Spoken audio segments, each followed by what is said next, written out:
All right, and we are back again this week. I am super excited. I got a good friend of mine, Sergeant Cameron Pilgrim, who has come in to talk to us. It's back to school. At the time of this airing, it's going to be Wednesday, August 7th, so it's 1 week away from school starting. And Officer Pilgrim is Sergeant Pilgrim. Sorry about that. Sergeant Pilgrim is one of our SROs over at BHS. So, Cam, introduce yourself a little bit. Well, like you said, my name is Cameron Pilgrim. I'm one of the SROs at BHS. I've been in the SRO unit. I started actually last year. Came over February of 23 to finish out the 22-23 school year. I was at Steam Middle School for a little bit, and then I moved over to the high school for the start of last school year. So junior high and high school. Junior high and high school. Nice. And SRO, give me the acronym for that. So it's SRO is the acronym for School Resource Officer. Pretty much what it is community-oriented policing, probably at its greatest scale, because we're literally embedded in a part of the community that you normally, I guess you wouldn't say normally don't find law enforcement in. Law enforcement's been in the schools for a while, but it's just an opportunity for us to be there and kind of win hearts and minds of the students and show the best example of law enforcement that we can. We got to visit Centennial last year on one of the retirements of one of our officers, and kids just seem to adore you guys. So appreciate what you're doing in the school system. Thank you. It's a good job. We really enjoy it. So the biggest reason behind this live is to talk about, unfortunately, the 500-pound gorilla in the room when you start talking about schools right now is it's drugs. Mm-hmm. I mean, it's in our school system. There's no denying that.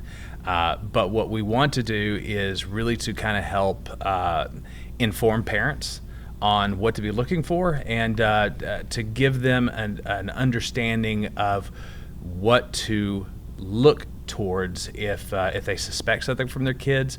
Heck, from what I understand, I mean, kids just seem to get this stuff sent to them even when they're not looking for it.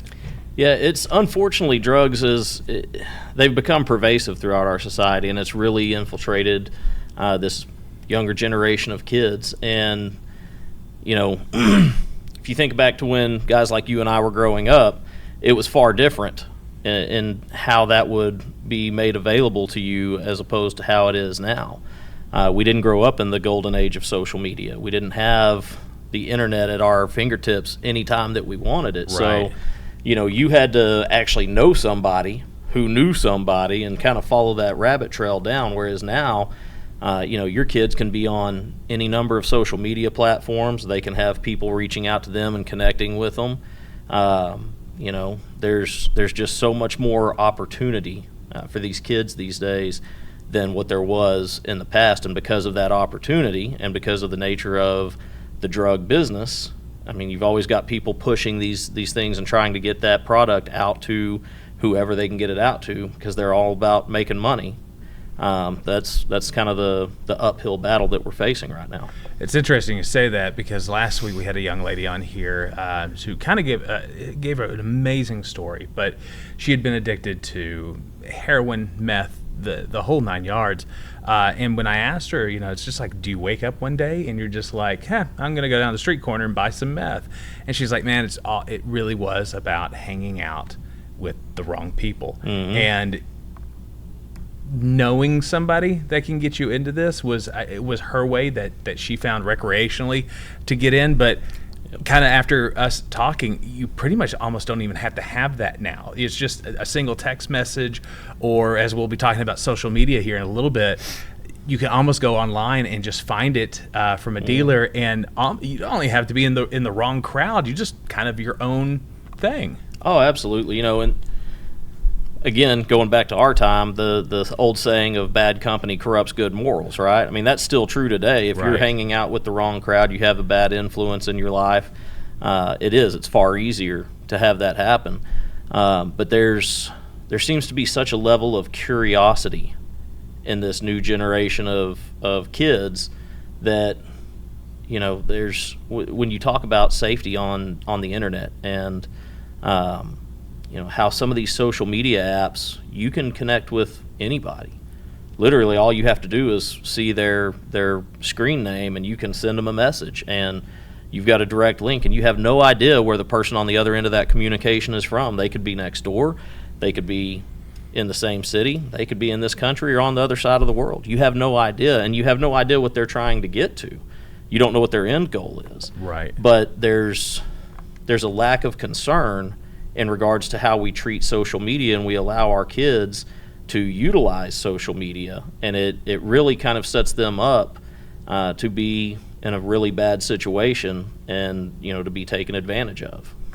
So you actually have a presentation that you give to school teachers at the beginning of the year, and one of the things that you do talk about is social media. I mean, how these kids are getting a hold of drugs through social media interaction, through text message interaction, through the craziest one that you and I looked at before we had this conversation, were the different types of emojis that it's code for this and this and this, which, I mean, I would look at my kid's phone and see something like that, wouldn't even think twice about it, which is probably where my parents were like, "What's a gnarly and what's a radical?" When I was when I was younger, it's moved to this place of this digital age.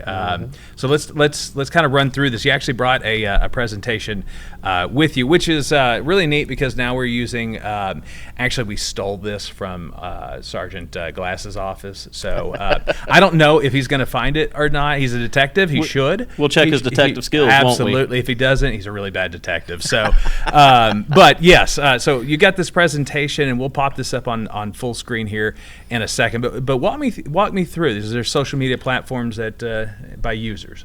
So there is, and this is a different presentation than what I normally give to the school district. When I'm trying to make them aware of things, but just to allow our residents here and anyone that's watching this video to get an idea of social media usage. Obviously, if you look, at the far end of the screen or closest to you, Facebook obviously has the most users, right? I mean, we're talking about, this is users in the millions, so that's basically almost 3 billion users for Facebook.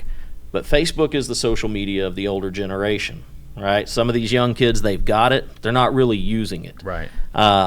YouTube, obviously, watching videos.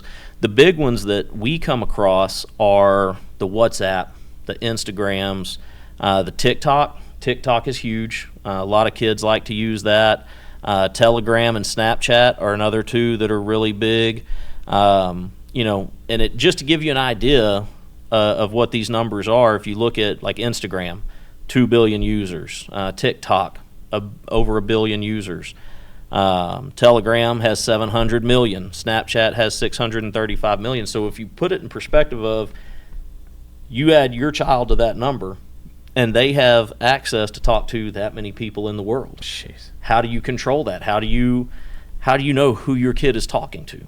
And how accessible is it, of the 635 million on Snapchat, how accessible is it for the people who are out there doing bad things in the world to reach out to your child and have an influence on them that you're not even aware of? That's insane.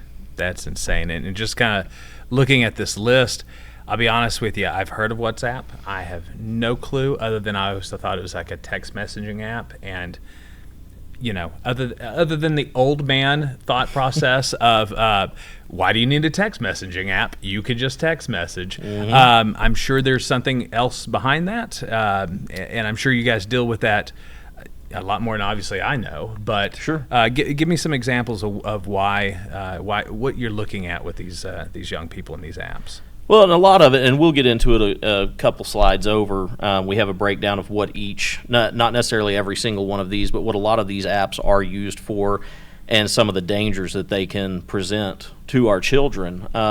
TikTok, obviously, that's a video platform. It encourages people to make short little videos. They put it up on social media, and everybody gets it. And, of course, in this digital age, what is it that drives our kids? It's right. that like. Yeah, right? Oh, yeah, I like this, or I love this, and by no means am I an expert on it, but having gone to several trainings, they talk about the release of like dopamine and certain chemicals in the brain because I just got it. You're basically getting acceptance, right? And that's right. what so many people in the world are looking for, is to be accepted. So if you're not feeling accepted in your home community, but on the online community you're going to continue to put those videos up, right? So there can be that progression of starting off here, and then before you know it, you're on some far other end of the spectrum doing things that maybe you wouldn't have ever done otherwise. Like us doing a TikTok dance after this? Is that? Yeah, exactly. Yeah, okay, yeah, no, not happening. No, okay, no. Okay, so let's go forward with the presentation. So this is just users in general, right? Okay. The amount of people that use it. So as you move forward, and this isn't even the generation of the young people that we're talking about, right? This is Gen Z, so you've got people who are 18 to 24 years old.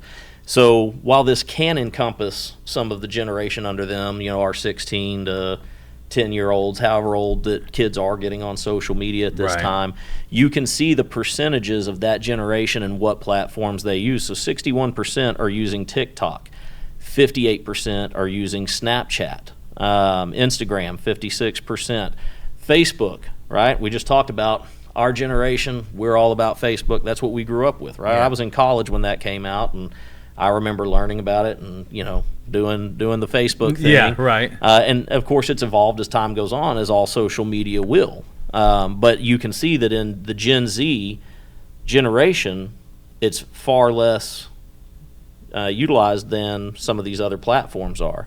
I'm not seeing MySpace. Did that go away? Is that? I think MySpace has gone the way of the dodo. Yeah, Oh, okay. I could be wrong. It might still be crawling around out there who somewhere. knows? But If you got a MySpace out there, please let us know. yes, I would love to know. But yeah, so as you can see, those three major platforms: TikTok, Snapchat, Instagram. That's what people who are 18 to 24, that's what they prefer. So that's what they're going to communicate on. Gotcha. So, one of the things that you find, and we can talk about this a little more as we move on, like with Instagram, kids tend to have two accounts. I say, I don't want to be a broad sweeping statement, right? Right. But you have an Instagram account, and then you have what the kids like to call their Finsta, or their fake Instagram, and that's the one that they'll friend mom and dad on. And that's the one that's going to have the good, the wholesome, Right, hey, mom right. and dad aren't going to see all the things over here that I don't want them to see. They're going to see what I want them to see here, right? Gotcha. So, just keep in mind that there can be a level of subterfuge, if you will, with social media. Good word. So that's kind of just to give an idea of what this is. And if we go back real quick, so just to look at the numbers, TikTok, Snapchat, and Instagram, if we go back, TikTok, over 1 billion users, right? Snapchat, 635, and then Instagram, 2 billion users. So that's how many people potentially have access to your kid when they're using those three platforms. Goodness. And with each generation, just like we've already talked about, we see those social media platforms change as to who wants to use what. So, the kids who are coming up now, they might be moving away from those and moving into some of these others that, aren't necessarily as popular at the moment. So just, good information to have in the event that you're a parent, you want to have a better idea and understanding of the troubles that your child could be facing on social media. And again, not that your child is the troublemaker of it, but it's accessibility is there. Right. So with that accessibility needs to come a certain level of caution. If we move on, and these next couple of slides will talk about certain types of apps. Credit for this needs to go out to the St. John Sheriff's Office in Florida. Their agency actually put this out, and it's 18 different apps that they threw out there and said, "Hey, parents, these are some apps that you need to be aware of that can cause some potential issues." So starting up in the top left corner of the screen, LiveMe is a live streaming app. Uses geolocation to share videos, and it allows users to find out a broadcaster's exact location. That's one of the last things that I would ever want for my child, is for anyone to see where they're at, right? So as they're streaming, it's giving them a geolocation of where your child's streaming from. Right. That's okay. And then, as you can see, it also there's a way that they can earn coins as a way to pay minors for photos. Now, is everyone on that platform doing this? No. But does it open a door for predators to start looking for children? Absolutely. Absolutely. Right. So, a lot of issues there, and you'll see kind of a lot of that. It's kind of just an overarching theme of, hey, these are the issues and the concerns that we have with these apps because it does pose such a safety problem to our kids. Bumble, similar to the dating app Tinder, the only difference is women are required to make the first contact instead of men. Their agency had found where kids have been known to, create Bumble accounts and falsify their age in hopes of meeting up with adults. And just looking at it on its face, that can be a number of issues, right? I don't know what the law is in Florida, but in Texas, depending on the age, you could wind up an adult who thinks they're meeting someone of a certain age can now be facing criminal charges, for a sexual assault because someone lied about their age. Oh, wow. This one, the next one there in the middle on the left, the calculator. It's got the % sign following afterwards. Mm-hmm. One of several apps that's used to hide photos, video files, and your browser history. So it literally looks like a calculator, and you think to yourself, oh, that's a harmless app. But this is where kids can go in, they can, if they're engaged in sending nude photos of themselves or receiving nude photos from people that they know or any other potentially harmful activity, they can hide it right there. And if you're not aware of this, you're just going to gloss right over it and not even be aware. Okay, Badoo, Badoo,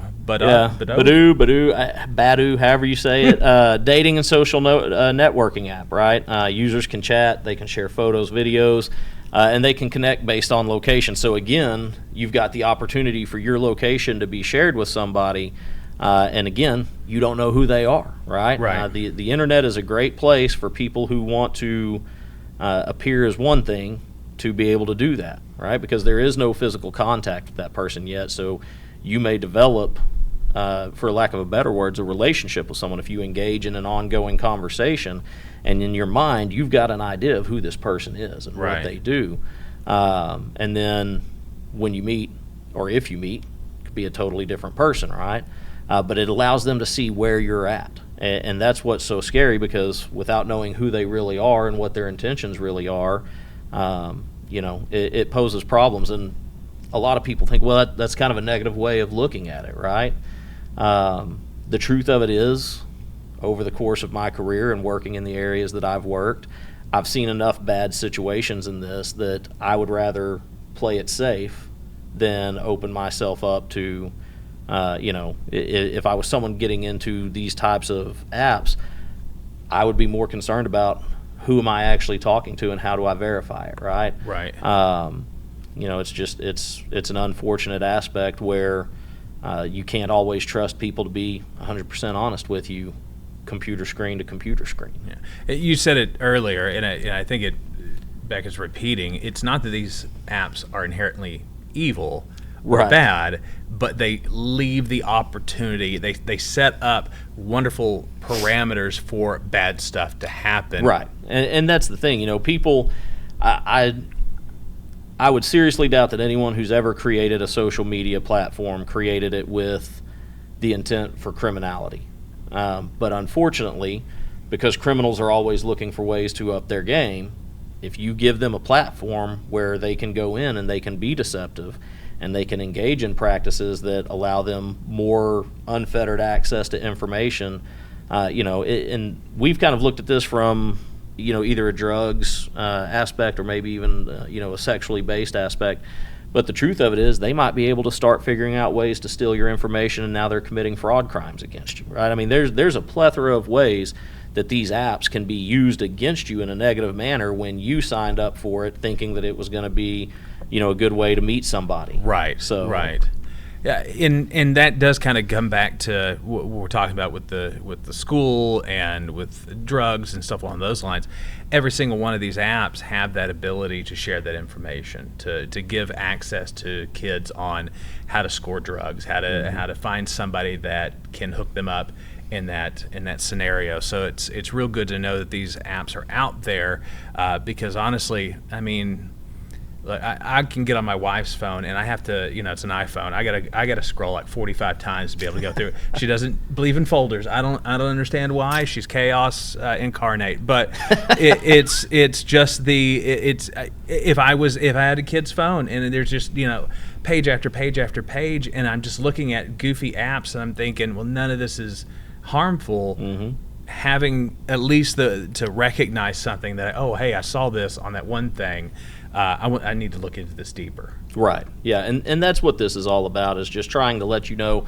And again, your kid could be on these apps and doing absolutely nothing wrong. Right. It's not the fact that they have these apps on their phone is not some sweeping judgment. Right. It's not, hey, your kid is engaged in bad criminal behavior, but the opportunity is there where they could be pulled into it.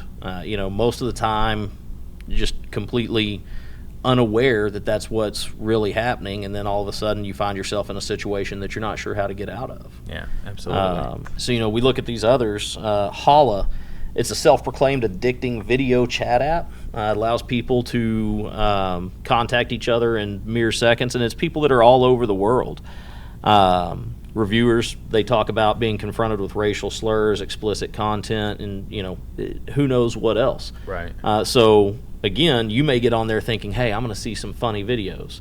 And if you've got young children who have access to technology and they're able to download this app, who knows? Maybe you've got a young child who's now being exposed to pornography. Maybe you have a young child who's being exposed to someone who, based off of their way of thinking, they want to use racial slurs against your child. Mm-hmm. And now your child is having to deal with that and figure out how to make sense of that, because this is what's allowed.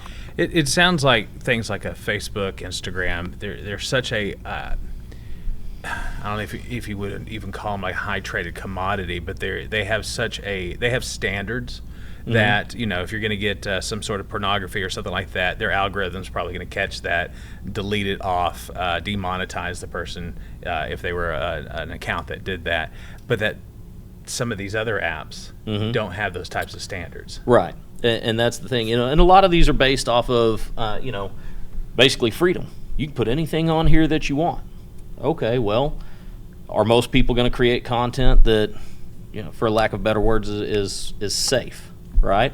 Are they going to put information, or not information, but are they going to make videos that are, look at my dog, look at my cat, look at whatever it is that people have in their lives that they love? Right. That's probably what the majority of them are going to do. But again, in this theme that we're following, it only takes a few bad apples to cause a problem on a social media app, right? And if you don't have the controls in place like you're talking about, well, then how do I keep my child safe from this? And it's not very often that a young child with curiosity is going, I want to look up cat videos. And maybe they do, but as that one cat video tends to fall into another little not-so-cat video, and it just takes them right down the rabbit trail, and before you know it, they're off.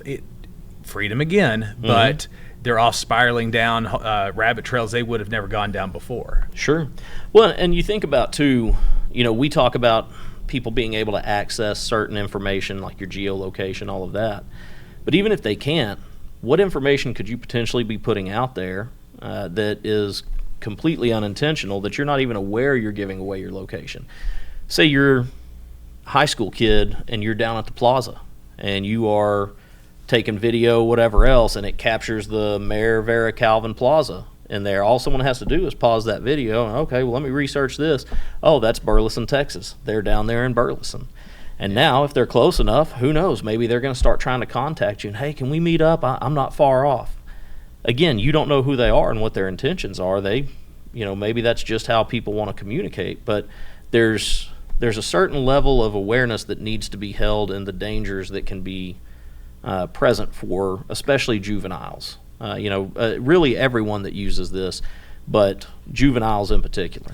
That's probably one of the things that drives me the most insane. And I know people that put this stuff out there are doing it with the best intentions because they have a good heart. But I see every single year it's the mom that's holding the sign next to, "Hi, I'm little Cameron Pilgrim, and I'm going to the 2nd grade, and I'm at this school, and there's my social security number, and here's my address and my telephone number, and the hours that my parents aren't home." I mean, it's just like they're giving out all this information. I don't think that's what, I mean, again, I'm sure with the best of intentions to show everybody how amazing their kid is. But what parent doesn't want to brag on their child, absolutely, right? You know, hey, it's absolutely start of the new school year. My child is going here, and look at their, you know, like you said, you know, like for my campus, my kid's in National Honor Society, and they do this, and they do, and we just bought them this kind of car because they've been doing so great. Well, all that information's out there now, right? And not that we want people to live from a standpoint of fear, but we want you to understand the dangers that exist out there by oversharing information rather than keeping that information close to the vest, right? Well, we were talking about right before we started the podcast was that, you know, talking about kids and they have these freedoms, but with freedom comes consequences.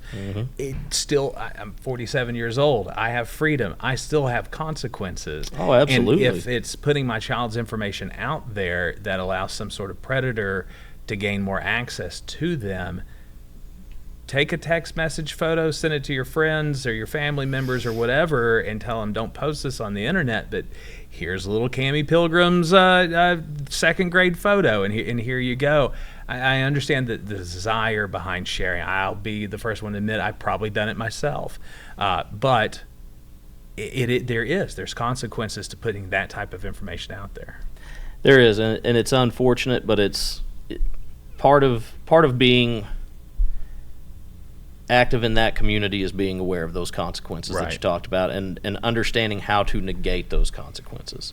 And that's what this presentation is all about. You know, everyone makes bad decisions at some point in their life. The point is to try to learn from those, you know, and to not make those decisions anymore. So we're just wanting to try to help parents help their kids avoid those pitfalls of social media usage that they are not really thinking about. You know, you go to some of these trainings that we go to regarding kids, and one of the things that they always harp on is that the human brain is not fully developed until you're 26 years old. But we're allowing a child who's still got 10 years of brain development to play on apps that have access to millions or billions of people. Yeah. So that's tough. That's very tough. All right, let's get through some of these apps, and then because I really want to get to kind of the text message thing that we were talking about beforehand. So on this one, you know, we can put this up for folks to see it, but just to kind of hit on some of the apps that we talked about earlier. So Snapchat is one of the most popular apps, and Snapchat actually has a map application to it that is one of the most just absolutely accurate in regards to geolocation. We went through a training class where they were able to pull it up and show where a person was standing next to their car, and it showed them literally on Google Earth. They could show this person's right next to this car. Jeez. So I mean, it's scary just how close these people can get to your kids, and especially if they, again, your kid may put themselves on the map because they want their friends to see them, right? Right. People do that all the time. You got Live 360, families use it, friends use it, right? Yeah. It's the same concept here. The only difference is you have 600 million people who can now see where you're at, unless you utilize certain, you know, hey, I only want my location to be seen by friends. I only want my, but do our people think about that? Do our kids think about that when they're putting this information on there? They're signing up for these applications, and that's where we really get into it. The other issue with Snapchat is, you know, it allows users to basically see content for 24 hours, and then that content, in essence, goes away for the average person to see. So, you know, people think, well, it's fleeting. It's just going to go up for a little bit. A huge common issue that we see is the images come up on here, and now we're taking pictures. Someone's screenshotting whatever it is that you may have put up. But again, because that information can go up, kind of going back to what started this conversation talking about drugs, I can put up information if I'm a dealer and, hey, here's my contact, here's my product, it's up, hit me up, and we'll go from there, right? 24 hours later, it's gone, and they can post again. Yeah. So there's a lot of issues that can be dealt with on this. The WhatsApp, popular messaging app, again, I'm with you. If I've got text, if I've got SMS on my phone, why do I need a messaging app, right? But in this situation, excuse me, you've got these kids who they want to communicate through this way. So that's what they do. You can send text, you can send photos, you can give voicemails. So it's not just a messaging app. You might be able to send like an actual voice message over there. But you can do video chats, and again, it's worldwide. So who does your child have access to, and who is able to try to do these things and contact your kid for whatever nefarious reasons that they might want to use.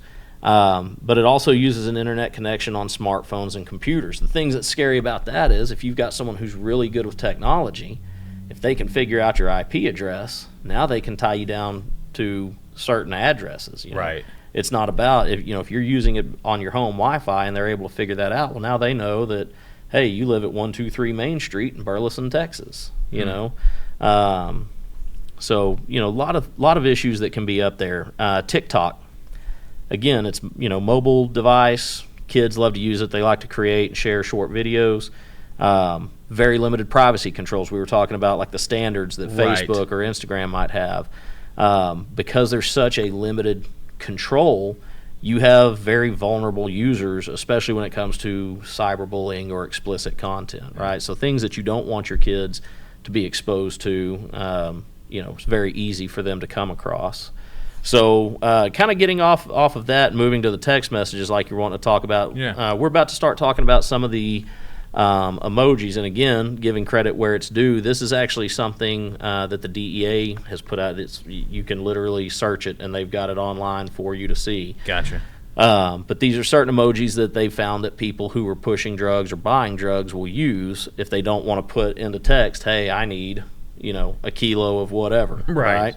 It's probably a lot easier for your parents to figure out that you're on drugs if you're like, hey, I'm looking for a kilo of coke, Yeah. Send me a Hook kilo me of up with coke. some heroin. I just, Yeah, if you're putting it out there in plain speech, what people, like us are looking for, it's going to be a lot harder to find as opposed to, hey, I sent a picture, sent an emoji, and, what does that emoji mean? So, again, looking up here at the top, our talk right now is over fentanyl, right?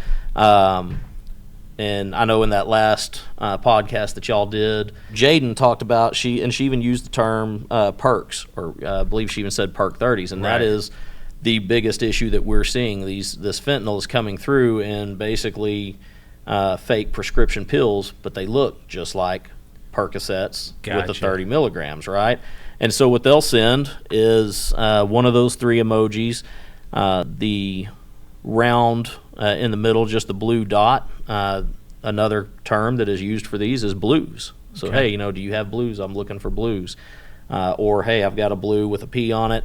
That's Percocet. And then you've got, it's not really showing up, but a peeled banana. I'm not sure how a peeled banana represents a perk 30, but that's what the DEA's figured out. That's kind of their bread and butter, is dealing with narcotics. So I'm sure they're on point, right? I just would have sent them a banana. But exactly. That's I'm like, okay, I'm old. Do you want one or do you want a bunch? A bunch of bananas. Yes. I got that. I'm picking up what you're putting down. Moving on to Xanax, because and all of these are things that even if you take the fentanyl aspect out, right?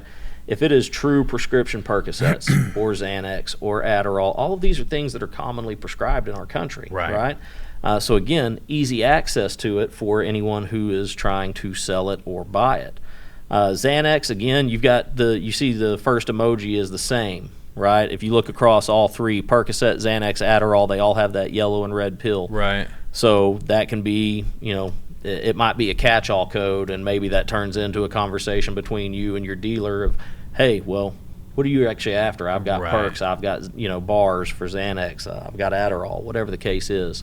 And then, For Xanax, it looks like a little chocolate bar, and then a bus. For Adderall, you've got the letter A or a train. I want to ride the A train for Adderall.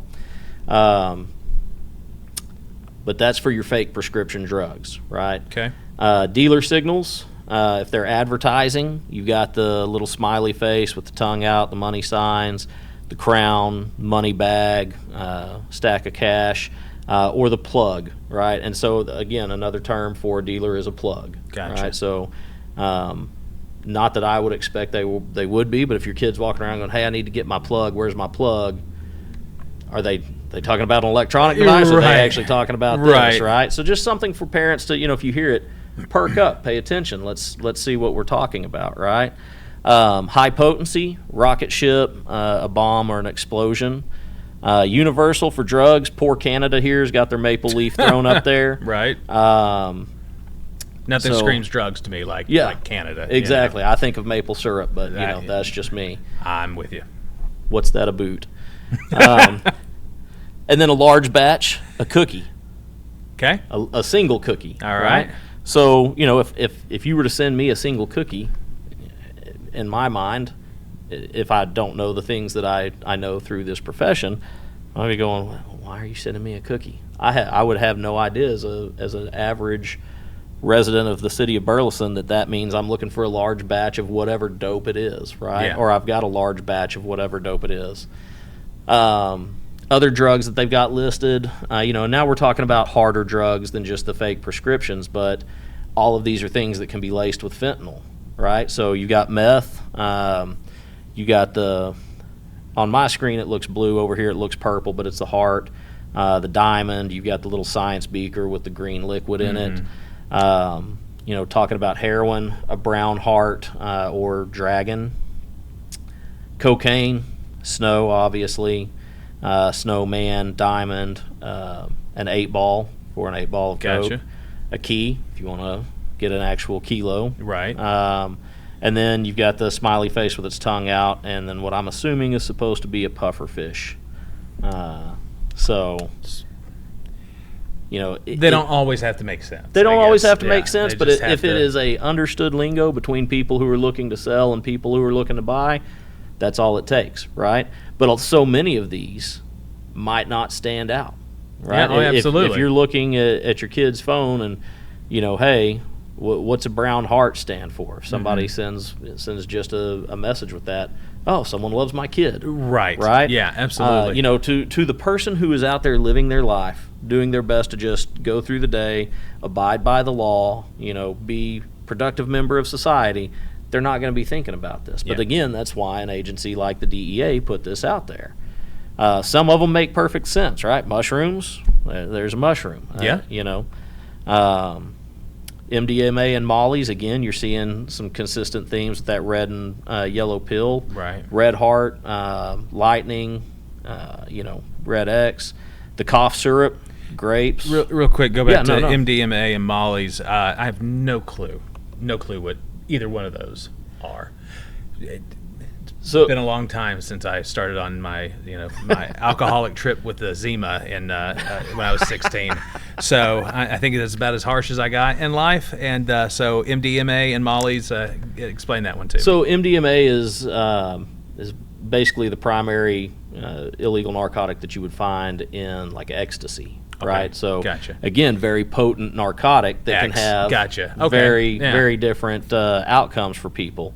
So if we have that issue going on, and again, you get X that has MDMA, and they decided, hey, let's drop a little fentanyl in there.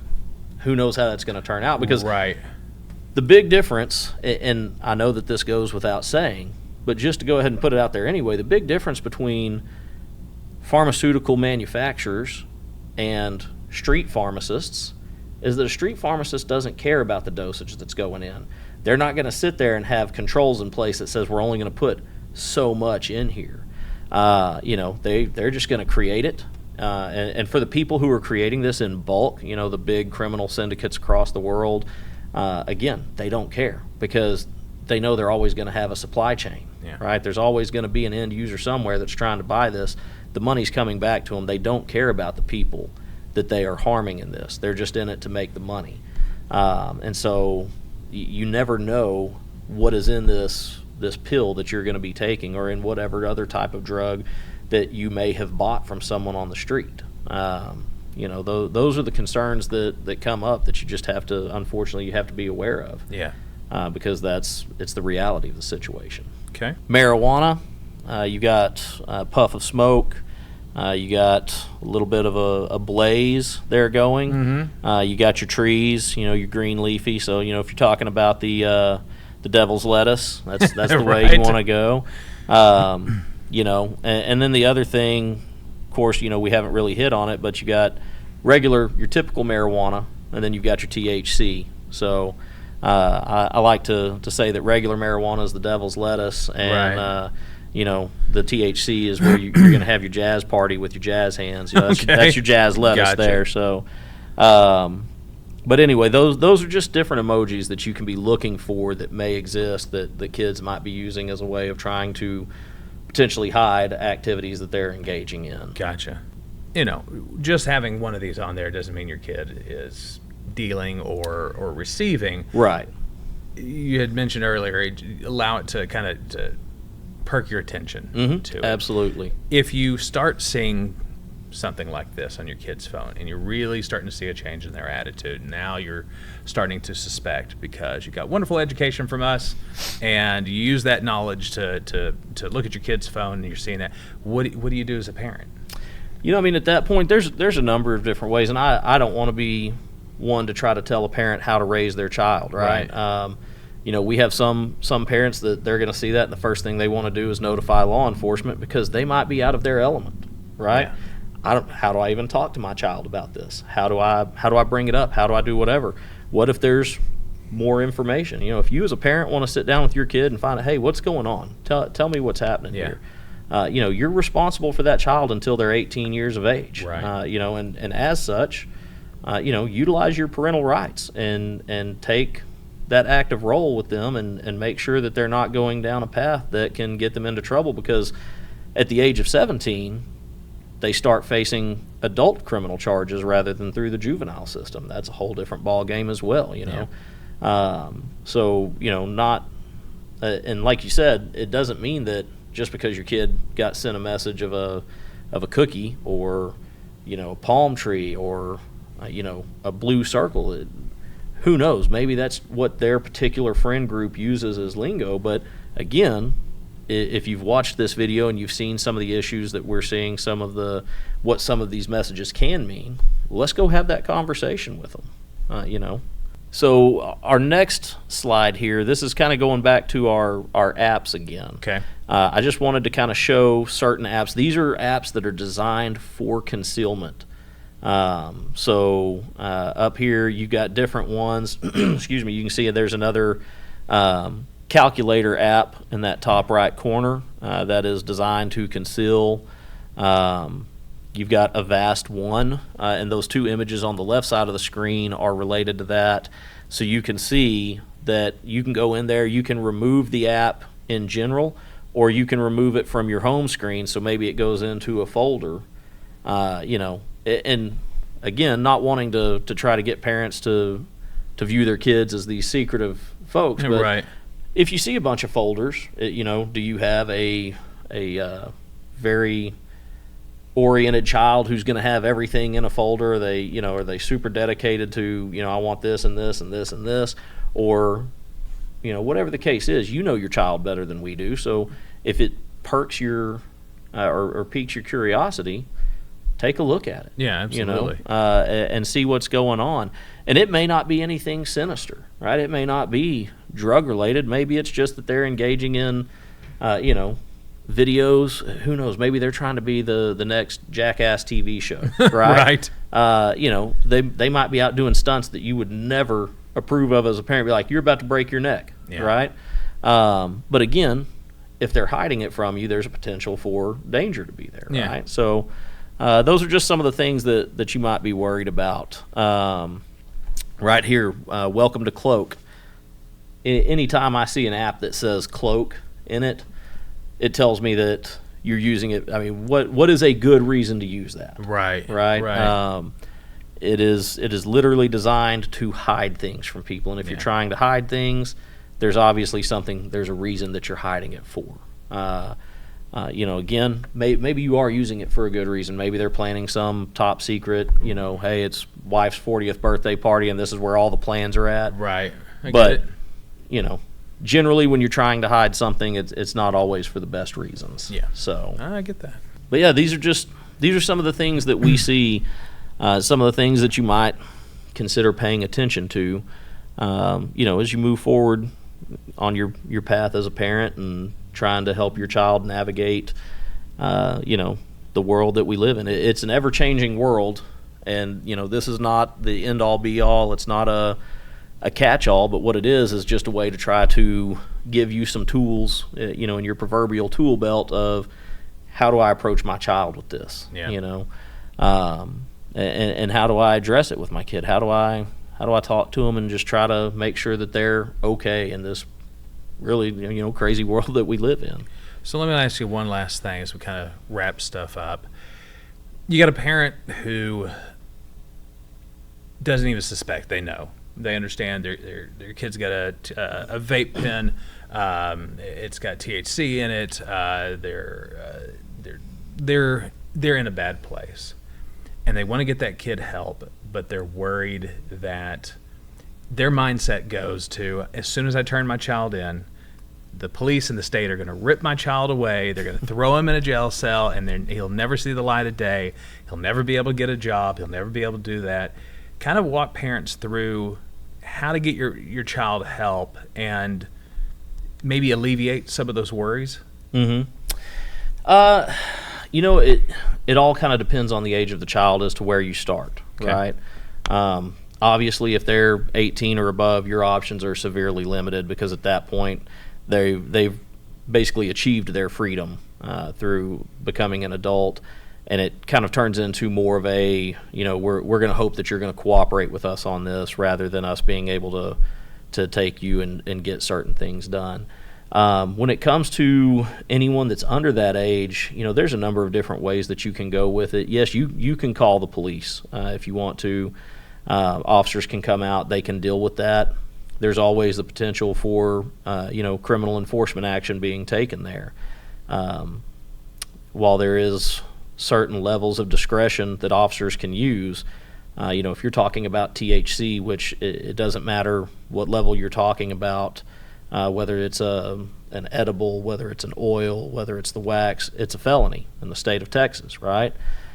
So there may very well be consequences from that. But at the same time, if you choose to go a different route, you say, hey, I want to try to get my child help before I put them into the criminal justice system, you can reach out. There's drug treatment programs out there. You can reach out to counselors and say, hey, this is what I'm dealing with. Do y'all have any resources for us? Honestly, and I don't know this for sure, but I'm willing to bet that if you just get on Google and you say drug treatment resources in DFW, Texas, you're going to come up with a plethora right there. Right. Just a simple search like that may give you the options to strike out and say, all right, I want to try this one first, right? I know my kid's struggling with whatever this is. Depending on how far down that path they've gone may depend on how much resources you have to expend to get them back to a right state. But at the end of the day, that's where I would be starting if I was having to look at it. There's other resources that are out there that you can look to. You can always call the police department, and we can try to find something to help you with. Hey, maybe you start at this location, maybe you try here. But because at the end of the day, while our job as law enforcement is to enforce the law, there is, for lack of a better term, there's kind of a social work aspect to it. We're supposed to be stewards of society and trying to keep the peace, trying to make sure that everyone's going down the right path. And there's situations where if we have the opportunity to push you away from the criminal justice system, maybe we've got the ability to do that, and that's the direction that we go.